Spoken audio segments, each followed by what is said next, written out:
Guide. In this video, we're going to go over the M82 sniper rifle, which is also the Barrett 50 cal from past Call of Duties. For the most part, behaves exactly the same, except for this thing is a hit marker machine.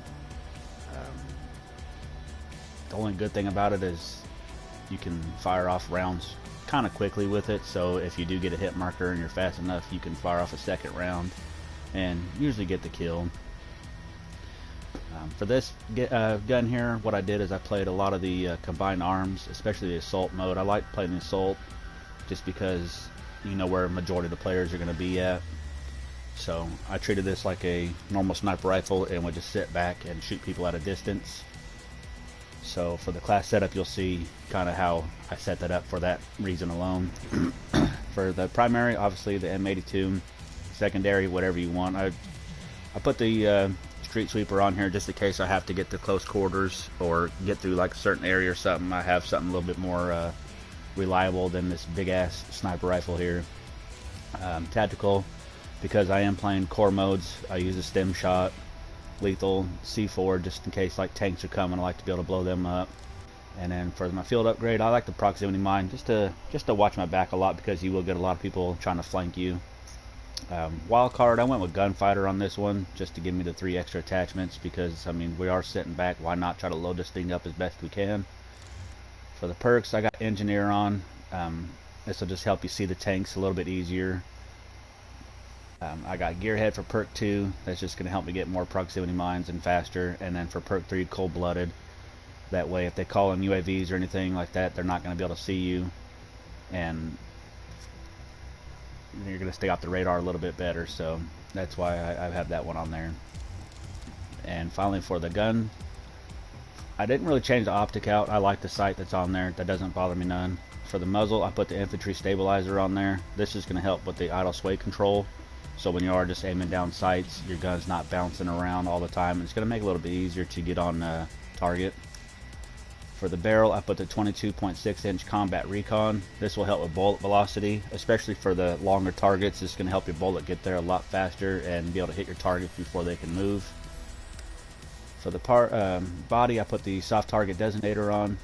This just helps with reveal distance, so it can help you see people a little bit farther away. You know, it shows their nameplate a little bit easier, so sometimes targets are hiding and their nameplate will pop up and you'll know there's somebody there. For the underbarrel, I put the bipod on. This just helps with the vertical and the horizontal recoil control. Being it as a 50 caliber weapon, it's going to kick really hard, so this will help with that, especially like I said, if you need to get the second shot off, this is going to help you get right back on target. For the magazine, I put the Salvo 9-round fast mag. I mean, we're sitting back, you know, sniping, so why not put the biggest magazine that you can on there, and then plus make it a fast mag so you can reload a little bit quicker. It'll hurt your aim down sight time, but because like I said, we are just sitting back using it like a traditional sniper, we're not too concerned about the aim down sight time. For the handle, I put the SASR jungle grip. This is just going to help with flinch resistance. You know, that way if you are being shot back, you're not going to flinch too much and miss your shot, because it is viable to, you know, hit the upper chest to the head for one-shot kills, so you're going to want to help with the flinch resistance. And then finally for the stock, I put the SAS combat stock. This will just help with shooting movement speed and aim walking movement speed. You know, so that way if you are trying to have a sniper battle with someone and you're kind of strafing back and forth, this is going to help with that, so you can stay on target a little bit easier, make it a little bit harder for them to shoot you. And then finally for the camos, for spray, it's just get 200 eliminations. This one's self-explanatory, going to come natural over time. For stripes, just get 50 headshots. Just aim for the head, especially if you know you're counter sniping or someone's camping somewhere. It shouldn't be too hard to just directly aim at their head. For classic, just get 5 kills without dying 20 times. This one shouldn't be too bad either, especially just sitting back sniping. The only problem with playing core modes is people can watch the kill cam and see exactly where you shot them from. So maybe every now and then, if you're just sitting there killing people, maybe get up and move somewhere else just a little bit off, you know, where you're at, just to kind of keep it fresh so they don't come back looking for you. Because many times I've shot somebody and I noticed I was killing like the same person who kept coming to the same spot, and then after a few minutes I killed him and I watched the kill cam and he knew exactly where I was. So maybe just kind of keep it fresh a little bit. For geometric, 50 long shot medals.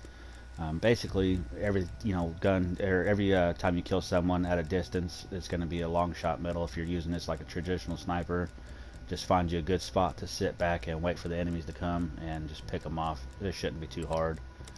Flora, just get 50 kills while holding your breath. This is just where you're going to want to hold down your left stick and just hold your breath to make it a little bit easier to get on target and shoot. This is where you could center your crosshairs. So you should be doing this almost every time you use a sniper anyway, so this should come with your first 50 kills. For science, get 50 one-shot, one-kill medals. This is where you're going to want to, like I said, aim for the head or the upper chest. This one will come naturally as well, but it might take you a little bit longer than just your first 50 kills, just because, like I said, you can get a lot of hit markers with this thing.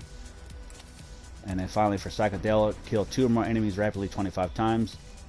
This is where I said something like a assault mode works well, because all the players are going towards that assault place, whatever your objective is. So there's going to be a lot of people there, so it shouldn't be too hard to just sit there and pick people off. And then finally, once you unlock all the camos for this gun, you get the gold. And then once you unlock gold for all your sniper rifles, you unlock diamond. And then as just of last night, I finally unlocked DM Ultra. So DM Ultra, I kind of like it on here. It looks pretty good. It's a toss up between diamond and DM Ultra for me. I'll probably run DM Ultra just to have a weird flex on people, but overall, not my favorite sniper rifle. In past Call of Duties, the 50 cal is one I've always gravitated towards, but in this one, I like the Tundra better than this one if I'm just doing traditional sniping. So overall, like I said, not the best gun so far. I haven't really used a new sniper rifle a whole lot, but what I have used of it, I like that one a lot. That one seems to be the one-shot kill machine, so I'll play around with that one a little bit more and see how I like it. But if you want to see any more videos like this, please give it a like and subscribe, and I'll see you guys in the next one. Peace.